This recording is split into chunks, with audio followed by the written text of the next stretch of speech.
Dear students, स्वागत है आपके अपने YouTube channel A to Z coaching centre पे। तो हम इस वीडियो में क्लास 10th के केमिस्ट्री का चैप्टर 1 का महत्वपूर्ण ऑब्जेक्टिव प्रश्न और सब्जेक्टिव प्रश्न दोनों को देखेंगे, जिसका नाम है चैप्टर का रासायनिक समीकरण और रासायनिक अभिक्रिया यानी chemical reactions and chemical equations. तो इस वीडियो में हम देखेंगे महत्वपूर्ण 20 ऑब्जेक्टिव प्रश्न को और साथ में कुछ महत्वपूर्ण सब्जेक्टिव प्रश्न को भी देखेंगे। तो चलिए वीडियो की शुरुआत करते हैं। देखिए, आपका पहला प्रश्न है, ग्लूकोज में कुल कितने परमाणु होते हैं। ग्लूकोज में हमें होगा, ग्लूकोज में कुल कितने परमाणु होते हैं। तो आपको पता है कि ग्लूकोज का सूत्र होता है C6H12O6। तो परमाणु जब बोलेगा ना तो सबके उसका अनुसूत्र को उसमें जो परमाणु है उसको जोड़ दीजिए। तो 6 और 12 6 18 6 24 यानी टोटल कितना हो जाएगा 24 परमाणु हो जाएगा, एटम हो जाएगा। तो यहाँ पे आपका आंसर हो गया option number C the right answer. ठीक है। सेकंड देखिए, प्रश्न क्या कहता है, आयरन की परमाणु संख्या कितनी है। तो आयरन की परमाणु संख्या, लोहा, आयरन मतलब लोहा, इसका होता है 26। कितना होता है, आयरन का परमाणु संख्या 26 होता है, 26 होता है।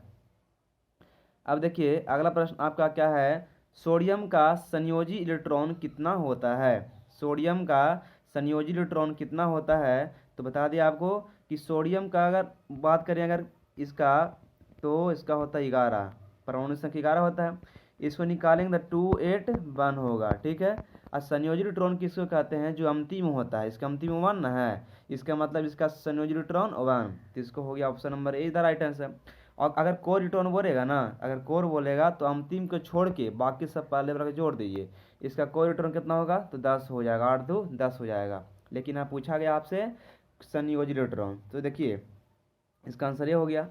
अगला हम देखिए कैल्शियम का कोलिट्रॉन। तो कैल्शियम का एटॉमिक नंबर होता है, परमाणु संख्या कितना होता है, तो 20 होता है, 20 होता है।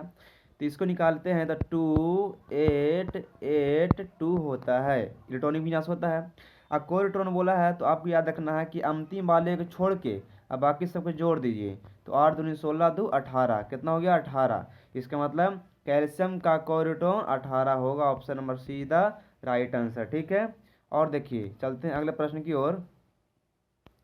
तो अगला प्रश्न आपके सामने क्या कहता है, प्रश्न नंबर 5 की अगर बात करें तो पांचवा नंबर देखिए, थोड़ा सा इसको स्मॉल करते हैं, दिखेगा आपको।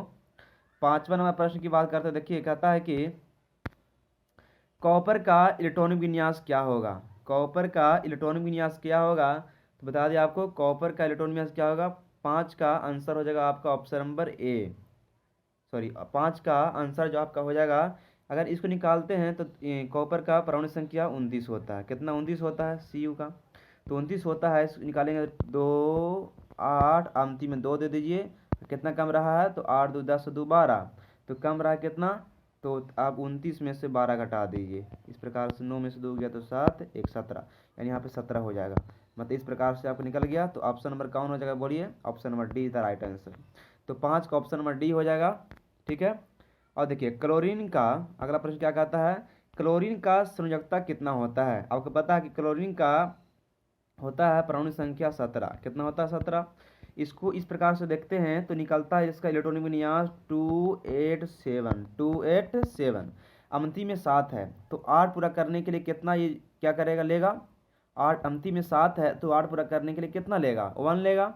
इसका मतलब इसका वैलेंसी 1 हो गया। याद रखिएगा, अमती में 7 रहेगा तो वैलेंसी 1 होगा, अमती में 6 रहेगा तो वैलेंसी 2 होगा, और अमती में 5 रहेगा तो वैलेंसी 3 होगा, और अमती में 1 2 3 रहेगा तो वैलेंसी वो 1 2 3 होगा। मतलब 1 रहेगा तो 1 होगा वैलेंसी, अमती में 2 रहेगा तो 2 होगा वैलेंसी, मतलब संयोजकता, और 3 रहेगा तो 3 होगा वैलेंसी, मतलब संयोजकता। ठीक है। तो इसका आंसर आपका ऑप्शन नंबर ए हो जाएगा, इसका ऑप्शन डी हुआ था। अगला देखिए अगला प्रश्न, अगला प्रश्न की बात करते हैं, प्रश्न नंबर 7 देखिएगा। प्रश्न नंबर 7 की बात करेंगे तो देखिए क्या कहता है कि रासायनिक अभिक्रिया की दर को घटाने या बढ़ाने वाले को क्या कहते हैं। तो 7 का आंसर आपका हो जाएगा ऑप्शन नंबर सी। 7 का ऑप्शन नंबर आपका क्या हो जाएगा, सी हो जाएगा। क्या हो जाएगा, सी हो जाएगा, उत्प्रेरक। रासायनिक अभिक्रिया की दर को घटाने या बढ़ाने वाले को क्या कहते हैं, उत्प्रेरक कहते हैं। 7 का आंसर ऑप्शन नंबर सी हो गया। ठीक है। अच्छा आगे देखिएगा, श्वसन की क्रिया कौन सी विक्रिया है। तो श्वसन की क्रिया आपका है ऊष्माक्षेपी, ऑप्शन नंबर बी। 8 का बी हो जाएगा। 8 का बी हो गया, उसमें 6 अभिक्रिया। आगे धोवन सोडा का सूत्र क्या होता है? धोवन सोडा का सूत्र होता है सोडियम, ऐसे नाम बोले तो होगा सोडियम बाई कार्बोनेट होता है, sodium by carbonate. Option number ए हो जाएगा NaSCO3। ठीक है, धोवन सोडा का सूत्र होता है NaSCO3। Option number A is the right answer.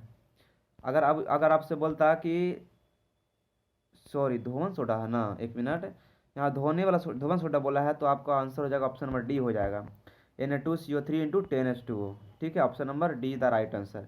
ये जो ए वाला है ना, ये खाने वाला सोडा का सूत्र होता है, ये वाला खाने वाला सोडा।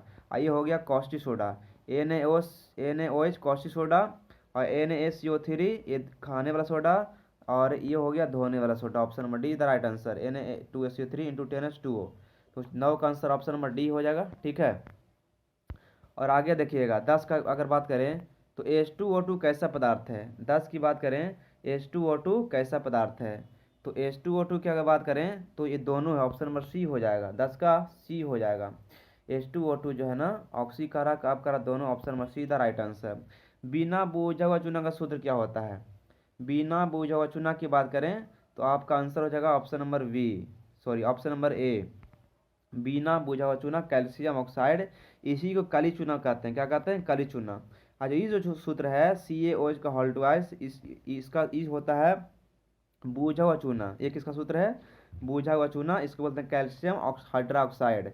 ये है CaCO3 कैल्शियम कार्बोनेट, ये है संगमरमर का सूत्र। ये किसका सूत्र है?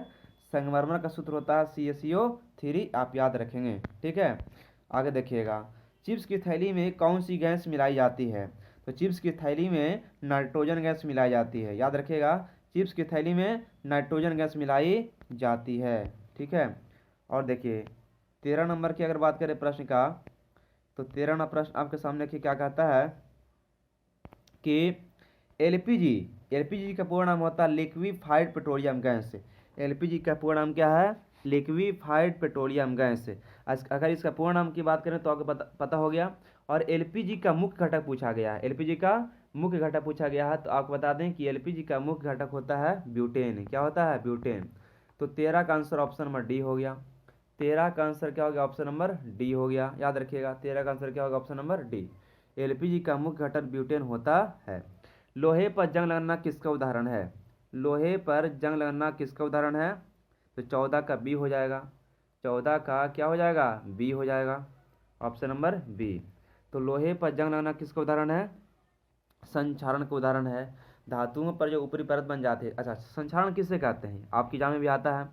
तो जब धातु नमी के संपर्क में आ जाती है तो वह उपचयन की क्रिया कर लेती है, जिसके फलस्वरूप उसके ऊपर ऑक्साइड की परत बन जाती है, तो इस प्रक्रिया को संक्षारण कहा जाता है। ठीक है, और आगे देखिए, अच्छा अगर हम बात करें विकृत गंहिता किसे कहते हैं, तो इसको बता देते हैं कि जब तेल एवं वसा युक्त खाद्य सामग्री, जब तेल एवं वसा युक्त खाद्य सामग्री नमी के संपर्क में आ जाती है तो वह उपचयन की क्रिया कर लेती है, तो वह उपचयन की क्रिया कर लेती है, जिसके फलस्वरूप उसका रंग एवं स्वाद बदल जाता है, जिसके फलस्वरूप उसका रंग एवं स्वाद बदल जाता है। इस प्रक्रिया को विकृत गंहिता कहा जाता है। इसका उदाहरण आपका है मिठाई खराब होना, पुआ पकवान खराब होना। इसका उदाहरण है दांतों के ऊपर परत बन जाना, मतलब बोलें कि लोहे पर जंग लगना, या कॉपर की परत का हरा होना, कॉपर की परत का हरा होना, चांदी की परत का काला होना, ये संक्षारण का उदाहरण है। ठीक है, आगे देखिए, ऑलरेडी हम पहले आपको बताए थे अभी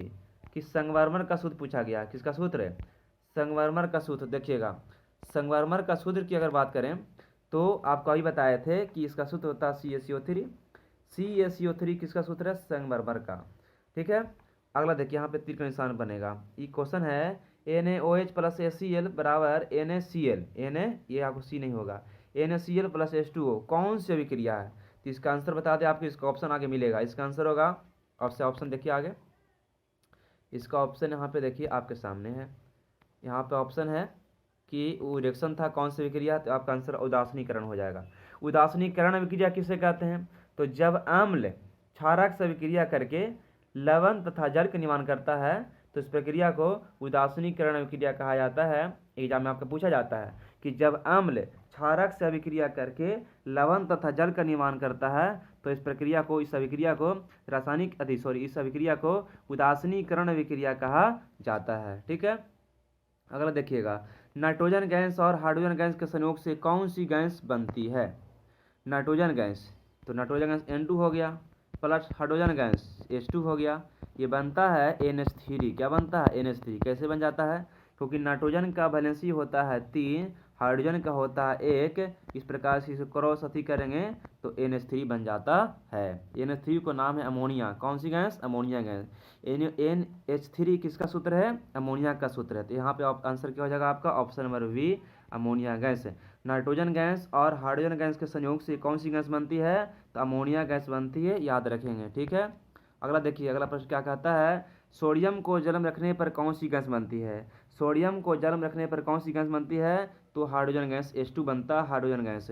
आपको पता होना चाहिए कि जब सोडियम Na रिएक्शन करता है जल से तो क्या बनता है? याद रखेंगे, NaOH का होल ट्वाइस, सॉरी इसका बनेगा, अगर बोलें कि सोडियम को जब जल में रखेंगे तो Na प्लस H2O तो बनेगा NaOH प्लस H2 बनता है, इसको याद रखेंगे। तो जब सोडियम को जल में रखते हैं तो सोडियम हाइड्रोक्साइड और हाइड्रोजन गैस बनता है, मतलब H2 गैस निकलता है यहाँ पे। तो यहाँ पे ऑप्शन, इसलिए आपका आंसर क्या हो गया? ए हो गया 18 का। ठीक है, अगला है, उपचयन अभिक्रिया में ऑक्सीजन की क्या होती है? अगला प्रश्न है आपका, उपचयन अभिक्रिया में ऑक्सीजन की क्या होती है? उपचयन अभिक्रिया में ऑक्सीजन की क्या होती है? तो आपको बता दें कि उपचयन अभिक्रिया में ऑक्सीजन की वृद्धि होती है। उपचयन अभिक्रिया में ऑक्सीजन की क्या होती है? तो वृद्धि होती है। तो देखिए यहाँ पे आंसर ऑप्शन नंबर बी हो जाएगा, उपचयन अभिक्रिया में ऑक्सीजन की वृद्धि होती है। और अगर अपचयन बोलता तो ऑक्सीजन की कमी होती है। अगला देखिएगा, Mg+O2 = MgO उपचयित पदार्थ कौन है? अगर हम 20 की आंसर की बात करें, अगर हम 20 की आंसर की बात करें तो क्या होगा? यहाँ पे क्वेश्चन बोला गया कि Mg+O2 = MgO उपचयित पदार्थ। उपचयित पदार्थ का मतलब किसमें ऑक्सीजन जुट रहा है? ऑक्सीजन किसमें जुट रहा है? तो मैग्नीशियम में, यानी Mg हो गया आपका उपचयित पदार्थ। यहाँ पे आपका Mg क्या हो गया? उपचयित। Option number C the right answer. तो 20 का आंसर सी हो गया। 20 का आंसर क्या हो गया? तो सी हो गया। समझ में आया? 20 का आंसर क्या हो गया? सी। याद रखेंगे, 20 का आंसर सी हो गया। इस प्रकार से हमने ऑब्जेक्टिव प्रश्न को देख लिया। अब चलते हैं सब्जेक्टिव प्रश्न। इस प्रकार से इस वीडियो में हम पूरी तरीक़ा से पहला चैप्टर को देखेंगे। अगर आप पूरी तरीक़ा से साइंस की तैयारी, सोशल साइंस की तैयारी क्लास 10 का अच्छी तरीक़े से करना चाहते हैं तो प्लेलिस्ट में जाइएगा और वहाँ पे आपको सभी तरह का वीडियो देखने को मिल जाएगा, जाकर देख सकते हैं चैनल पे। ठीक है, तो देखिए यहाँ पे आपको हम सब्जेक्टिव बताने वाले हैं। देखिए यहाँ पर लिख सकते हैं कॉपी में, अगर याद है तो ध्यान से सुनिएगा, आपको याद हो जाएगा। शॉर्ट टाइप आंसर क्वेश्चंस, मतलब क्या हुआ कि ये आपके 2 नंबर में एग्जाम में क्वेश्चन आपका आएगा। पहला क्वेश्चन है देखिए, उदासीनीकरण अभिक्रिया किसे कहते हैं? समीकरण दें। तो आपको ध्यान से बताते हैं, ध्यान से सुनिएगा और इसको लिखिएगा कॉपी में अगर आपको याद नहीं है तो। ठीक है, उदासीनीकरण अभिक्रिया किसे कहते हैं? तो देखिए, जब कोई अम्ल क्षारक से अभिक्रिया करती है, जब कोई अम्ल क्षारक से अभिक्रिया करती है तो लवण एवं जल का निर्माण होता है। जब कोई अम्ल क्षारक से अभिक्रिया करती है तो लवण एवं जल का निर्माण होता है। इस प्रक्रिया को कौची कहते हैं? इस प्रक्रिया को हम कहते हैं उदासीनी अभिक्रिया कहते हैं। इस प्रक्रिया को क्या कहते हैं? उदासीनी अभिक्रिया कहते हैं। जब कोई अम्ल क्षारक से अभिक्रिया करती है तो लवण एवं जल का निर्माण होता है। इस प्रक्रिया को उदासीनी अभिक्रिया कहते हैं। अब वीडियो को पॉज करके रोक करके लिख सकते हैं। अब समीकरण देते हैं। अम्ल के मतलब बोलें कोई अम्ल, जैसे HCl आपका अम्ल है। कोई क्षारक बोलें तो NaOH एक क्षारक है। अब रिएक्शन करेगा तो बनेगा क्या? NaCl प्लस H2O बनेगा। ये आपका लवण है और ये आपका जल है। तो यहाँ कैसे बन गया? ये Na जो है यहाँ पे H को हटाएगा तो NaCl बना देगा और यहाँ पे Cl जाकर OH से मिलेगा तो H2O बन जाएगा। इस प्रकार से आपको पहला क्वेश्चन क्लियर हो गया। अगला है, लोहे की वस्तुओं को हम पेंट क्यों करते हैं? तो ध्यान से सुनिएगा, लोहे की वस्तुओं को हम पेंट क्यों करते हैं? तो इसका आंसर ऐसे लिखेंगे हम लोग कि जब लोहे की वस्तु नमी के संपर्क में आ जाती है तो वह उपचयन की क्रिया कर लेती है। जब लोहे की वस्तु नमी के संपर्क में आ जाती है तो वह उपचयन की क्रिया कर लेती है, जिसके फलस्वरूप उसके ऊपर ऑक्साइड की परत बन जाती है, जिसके फलस्वरूप उसके ऊपर ऑक्साइड की परत बन जाती है, जिसके कारण लोहे की वस्तु नष्ट होना शुरू हो जाती है, जिसके कारण लोहे की वस्तु नष्ट होना शुरू हो जाती है। इस प्रक्रिया इसीलिए लोहे की वस्तुओं को सुरक्षित रखने के लिए पेंट किया जाता है, इसीलिए लोहे की वस्तुओं को सुरक्षित रखने के लिए पेंट किया जाता है। तो उसी को हम इस प्रकार से रिएक्शन देख सकते हैं कि Fe+O2 बराबर Fe2O3। ये आपका इस प्रकार से है ना, रिएक्शन भी देख सकते हैं। यहाँ पे नमी के संपर्क में हो गया, क्योंकि नमी में आपको ऑक्सीजन की मात्रा होती है, तो इस प्रकार से आप आंसर लिख सकते हैं। अगला, संक्षारण किसे कहते हैं, उदाहरण दें। तो ध्यान से सुनिएगा, ये भी क्वेश्चन आपके लिए एग्जाम इंपॉर्टेंट है। संक्षारण किसे कहते हैं, उदाहरण दें। तो ध्यान से सुनिएगा, जब कोई धातु नमी के संपर्क में आ जाती है, जब कोई धातु नमी के संपर्क में आ जाती है तो वह उपचयन की क्रिया कर लेती है, तो वह उपचयन की क्रिया कर लेती है। जब कोई धातु नमी के संपर्क में आ जाती है तो वह उपचयन की क्रिया कर लेती है, जिसके फलस्वरूप उसके ऊपर ऑक्साइड की परत बन जाती है, जिसके फलस्वरूप उसके ऊपर ऑक्साइड की परत बन जाती है, जिसके कारण वह नष्ट होना शुरू हो जाती है, जिसके कारण वह नष्ट होना शुरू हो जाती है। इस प्रक्रिया को संक्षारण कहा जाता है, इस प्रक्रिया को संक्षारण कहा जाता है। आप जैसे लिख सकते हैं, कॉपर की परत का हरा होना, कॉपर की परत का हरा होना, लोहे का जंग लगना, चांदी की परत का काला होना, चांदी की परत का काला होना। इस प्रकार से आप इसका उदाहरण लिख सकते हैं, क्योंकि यहाँ बोला तो उदाहरण दें। ठीक है, अगला देखिएगा, श्वसन की क्रिया को ऊष्माक्षेपीय अभिक्रिया क्यों कहते हैं। श्वसन की क्रिया को ऊष्माक्षेपीय अभिक्रिया क्यों कहते हैं, तो ध्यान से सुनिएगा, इसका आंसर लिखेंगे ऐसे। जब हम भोजन करते हैं तो भोजन हमारे आमाशय में जाती है, भोजन में कार्बोहाइड्रेट पाया जाता है, भोजन में कार्बोहाइड्रेट पाया जाता है, भोजन में कार्बोहाइड्रेट पाया जाता है, जिसके टूटने से ग्लूकोज बनता है, जिसके टूटने से ग्लूकोज बनता है। ग्लूकोज हमारे कोशिका में उपस्थित O2 गैस यानी ऑक्सीजन गैस से, ग्लूकोज हमारे कोशिका में उपस्थित ऑक्सीजन गैस से अभिक्रिया करती है, जिसके फलस्वरूप ऊर्जा की प्राप्ति होती है और साथ में ऊष्मा में निकलती है, जिसके फलस्वरूप ऊर्जा की प्राप्ति होती है और साथ में ऊष्मा में निकलती है। इसीलिए श्वसन की प्रक्रिया को ऊष्माक्षेपीय अभिक्रिया कहा जाता है, इसीलिए श्वसन की क्रिया को ऊष्माक्षेपीय अभिक्रिया कहा जाता है। ठीक है, और देखिएगा अगला प्रश्न आपके क्या देखिए कहा है, अगला प्रश्न आपके सामने कि बहुत अच्छा प्रश्न है, यहाँ एग्जाम में आपके क्वेश्चन पूछा जाता है। देखिएगा, कहता है कि पदार्थ X के विलयन का उपयोग सफेदी करने में किया जाता है, तो पदार्थ X का नाम तथा सूत्र लिखें। तो नाम की बात करें तो नाम आपका होगा कली चूना, नाम कौन होगा तो कली चूना, नाम होगा कली चूना, नाम क्या होगा कली चूना। और इसका सूत्र क्या होगा तो सूत्र लिखेंगे CaO। तो इसका आंसर कैसे लिखना है कि पदार्थ X का नाम कली चूना तथा इसका सूत्र CaO होता है।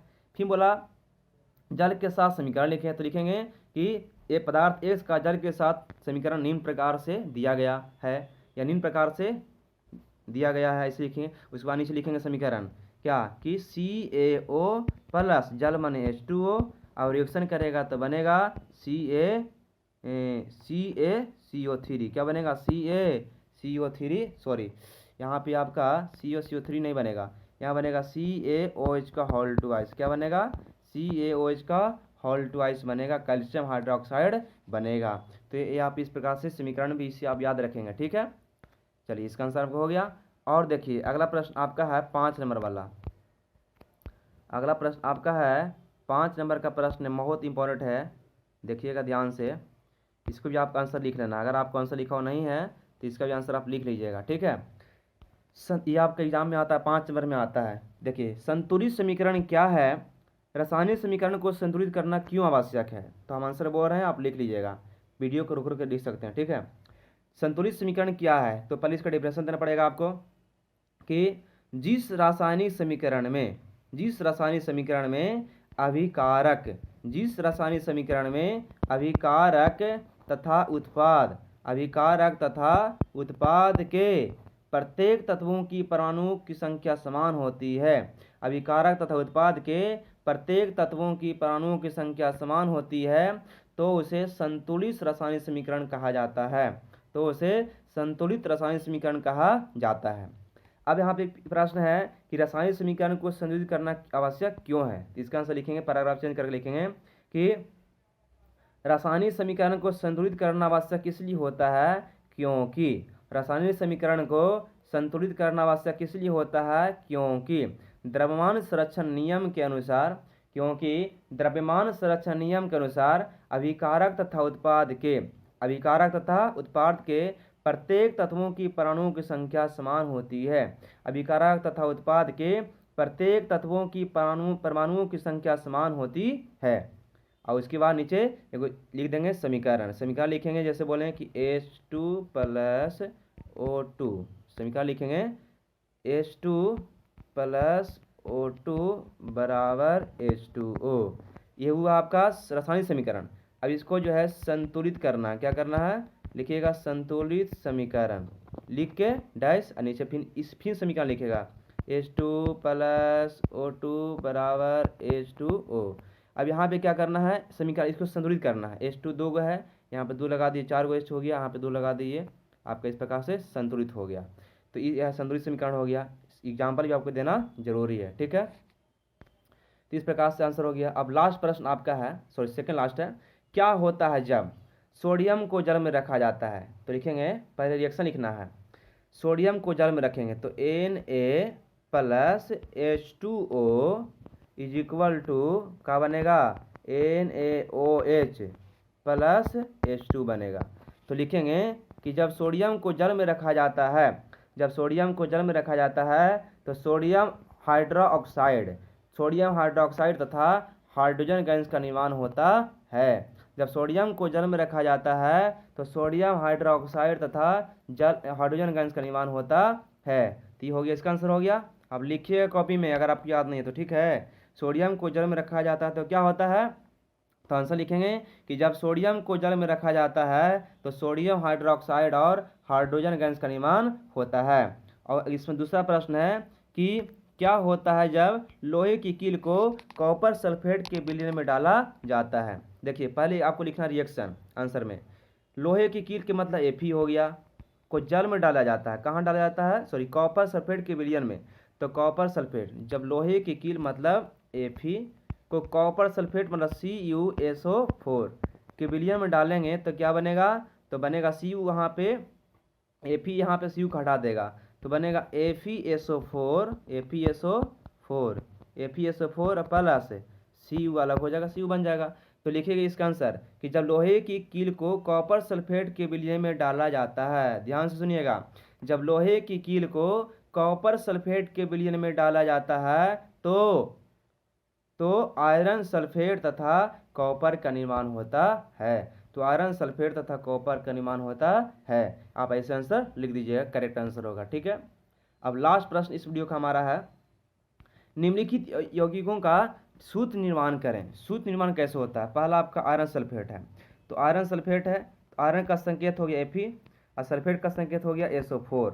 अब SO4 का वैलेंसी होता है 2, इसका वैलेंसी होता है 2, समान रहेगा तो कट जाएगा। इस प्रकार से यहाँ एक हो गया, तो एक लिखाता नहीं है, यहाँ एक इस पर जाएगा, एक इस पर जाएगा, मतलब बन गया आपका सूत्र हो गया FeSO4। क्या हो गया, FeSO4। तो आयरन सल्फेट का सूत्र क्या बन गया, FeSO4 निकालने आया। दूसरा देखिएगा कैल्शियम सल्फेट, तो कैल्शियम का हो गया सिंबल Ca, सल्फेट का हो गया SO4, इसका वैलेंसी 2, इसका वैलेंसी 2, तो इसको जब ई 2 इस पर जाएगा, 2 इस पर लेकिन सेम है तो कट जाएगा, तो इसका भी सूत्र क्या होगा CaSO4, इसका भी सूत्र क्या होगा CaSO4 हो गया, ठीक है। तीसरा देखिएगा पोटेशियम परमैंगनेट, पोटेशियम का सिंबल K होता है, परमैंगनेट का होता है KMnO4, सॉरी पोटेशियम का सिंबल K होता है, अब परमैंगनेट का होता है MnO4, सॉरी परमैंगनेट का होता है इसका KMnO4, तो MnO4 होता है। परमानेंट का क्या होता है, पोटेशियम का क्या हो गया, अब परमानेंट का होता है MnO4, MnO4। तो देखिएगा इसका वैलेंसी एक होता है, इसका वैलेंसी एक होता है, तो इसका सूत्र क्या बन जाएगा, एक इस पर एक लिखाता नहीं है, तो इसका हो गया सूत्र KMnO4 हो गया। तो पोटेशियम परमानेंट का सूत्र क्या हो गया, KMnO4। अगला आपका है मैग्नीशियम कार्बोनेट। मैग्नीशियम का सिंबल होता है Mg, कार्बोनेट का सिंबल होता है CO3, इसका वैलेंसी 2, इसका वैलेंसी 2, सेम सेम कट गया, इसका सूत्र हो गया MgCO3। क्या हो गया, MgCO3 सूत्र हो गया। ठीक है, और लास्ट सोडियम क्लोरेट। सोडियम का होता है सिंबल Na, क्लोरेट का होता है ClO3, इसका वैलेंसी एक, इसका वैलेंसी एक, तो सूत्र क्या बन जाएगा, NaClO3, इसका सूत्र बन गया NaClO3। तो सोडियम क्लोराइड का सूत्र हो गया NaClO3। इस प्रकार से इस वीडियो में हमने पहला चैप्टर क्लास 10th का इम्पोर्टेंट ऑब्जेक्टिव प्रश्नों को देखा 20 गो, और इम्पोर्टेंट सब्जेक्टिव प्रश्नों को देखा 2 नंबर वाला, 5 नंबर वाला। ठीक है, तो वीडियो कैसा लगा कमेंट सेक्शन में हमें जरूर बताएंगे कि आपको वीडियो कैसा लगा। ठीक है, अगर आपको इस तरह का वीडियो अच्छा लगता है तो वीडियो को अपने दोस्तों के पास शेयर जरूर कीजिएगा ताकि उनको भी फायदा हो सके। और प्लेलिस्ट में चैनल के दा के आप जो है सभी तरह का साइंस के प्रत्येक चैप्टर का वीडियो आप देख सकते हैं, आपको अपलोड है, और सोशल साइंस का भी वीडियो अपलोड है, हिंदी संस्कृत सभी का वीडियो अपलोड है। तो चलिए मिलते हैं नेक्स्ट वीडियो में। Thanks for watching. जय हिंद, जय Bharat, best of luck for your board exam. Thank you so much.